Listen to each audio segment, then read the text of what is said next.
हिमाचल प्रदेश केंद्रीय वित्त पोषण पर चलने वाला राज्य है। मुख्यमंत्री ने रविवार को हिमाचल प्रदेश के हालात श्रीलंका की अर्थव्यवस्था जैसे होने की बात कही।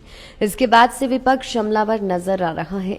इस पर मुख्यमंत्री सुखविंदर सिंह सुक्खू ने कहा कि सरकार पर 75,000 करोड़ और 11,000 करोड़ की सरकारी कर्मचारियों की देनदारी है। इसमें कुछ भी गलत नहीं कहा। मुख्यमंत्री सुखविंदर सिंह सुक्खू ने कहा कि किसी को यदि कोई शंका है तो वह आरटीआई के तहत जवाब कर स्थिति को स्पष्ट कर सकता है। मुख्यमंत्री ने कहा कि ये सत्य है कि हिमाचल प्रदेश की अर्थव्यवस्था को दुरुस्त करने में 4 साल का वक्त लगेगा। हिमाचल प्रदेश की अर्थव्यवस्था को संभालने में समय लगेगा। देखिए, मेरे मुख्यमंत्री बनने के 4 दिन बाद अदानी जी ने अपने जो सीमेंट फैक्ट्री थी वो बंद हो गई और उसके बाद किराए का मामला ट्रक ऑपरेटर्स और अदानी ग्रुप के बीच चल रहा है। पिछले 40-45 दिन से हमने प्रयास किया और हमें लगता है कि पिछले कल उन्होंने सीधी वार्ता भी ट्रक ऑपरेटर्स के साथ की है। वो हमारा ही दबाव था कि वो सीधे तौर पर वार्ता करने के लिए तैयार हुए और सरकार ने भी ये कहा है कि हम हिमाचल प्रदेश के जो ट्रक ऑपरेटर्स हैं उनके हितों को नुकसान नहीं पहुंचने देंगे। इस दृष्टिकोण से कुछ वार्तालाप उनके बीच में हुआ है और उद्योग मंत्री हर्षवर्धन चौहान जी की मैंने जिम्मेवारी लगाई है। वो जल्दी इस समस्या का समाधान भी करेंगे और जो भी समस्याओं को निपटाने के लिए मुझसे बातचीत करेंगे उसके आधार पर हम ये समस्या का जल्दी ही निपटारा कर लेंगे। सर, आपका ये स्थिति काफ़ी विकट है, नाजुक है।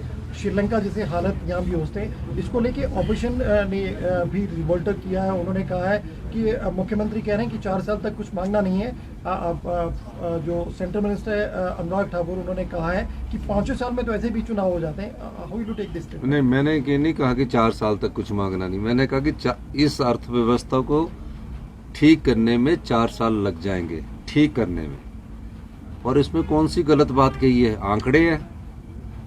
आप सबको आरटीआई डाल देनी चाहिए, सूचना का अधिकार डाल देना चाहिए।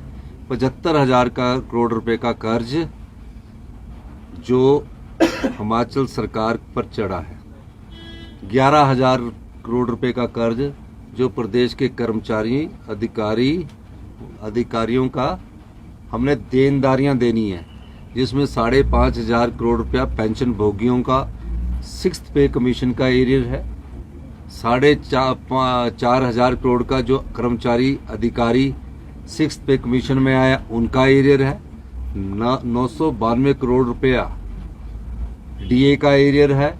और ये जो 900 संस्थान उन्होंने खोले, अगर हम इनको सुचारू रूप से चलाए तो 5,000 करोड़ रुपए का इसका एरियर है। तो 75,000 प्लस 16,000 86,000 करोड़ तो देनदारियों का है जो हमने देना है और 5,000 करोड़ 91,000 करोड़ रुपया हुआ। तो ये तो सत्य है। अब जब हमने मुख्यमंत्री का पद संभाला तो हमने उस सारी चीज का आकलन किया। ये झूठ बोला है इन्होंने, लोगों को ठगा है। ये ठग की सरकार थी पिछली, जो ठग गए। एरियर दिया नहीं, 6th पे कमीशन लागू कर दिया। डीए दिया नहीं, डीए अनाउंस कर दिया। ऐसा होता है कभी कि 6th पे कमीशन लागू कर दिया और एरियर दिया ही नहीं कि अगला 6th पे कमीशन है। डीए अनाउंस कर दिया, डीए दिया ही नहीं। हमने तो ओपीएस वाले कर्मचारियों को और अधिकारियों को पहले इंतजाम किया, ये जानकर इंतजाम किया कि हमारा 8,000 करोड़ केंद्र सरकार से हमें नहीं मिल रहा है। उसके बाद हमने ओपीएस को बहाल किया और आज हम सरकारी कर्मचारियों को ये जो कह रहे कि इंतजार है, हमारा इंतजार नहीं, हमने तो लागू कर दिया। जो सरकारी कर्मचारी और अधिकारी है उन्हें ओपीएस की बहाली की, बजट का प्रोविजन करके। और हमने जो 10 गारंटियां दी उसमें से 9 गारंटियां रह गई है। 9 गारंटियां हमने अगले 5 साल में पूरी करनी है। तो हमने जनता के सामने ये कहा है कि अर्थव्यवस्था को पटड़ी पर लाने के लिए कम से कम लगेंगे। अब इन्होंने तो कभी अर्थव्यवस्था को पटड़ी पर लाने की कोशिश की नहीं है। ये तो लोन ले रहे हैं और हमको कह रहे हैं कि हम लोन ले रहे हैं। हम तो आपका कर्जा चुकाने के लिए लोन ले रहे हैं, जिसको बोलते कर्जा चुकाने के लिए लोन लेना पड़ रहा है। आज ये हालात इनके द्वारा हो गई है, इसीलिए हमने बार बार कहा है कि हम सत्ता नहीं व्यवस्था परिवर्तन के लिए आए हैं। प्लानिंग की बैठक हुई, क्या कोई रोड में बना है? देखिए, हमीरपुर कर्मचारी चयन आयोग को लेकर अभी क्या फैसला होना ये तो भविष्य के गर्भ में है, लेकिन मैं ये कह सकता हूँ कि हमीरपुर कर्मचारी चयन आयोग में जो अभी इंक्वायरी की रिपोर्ट सबमिट की गई है, उसमें जो अभी रिजल्ट नहीं लीक हुए हैं उसमें भी पेपर बेचे गए हैं।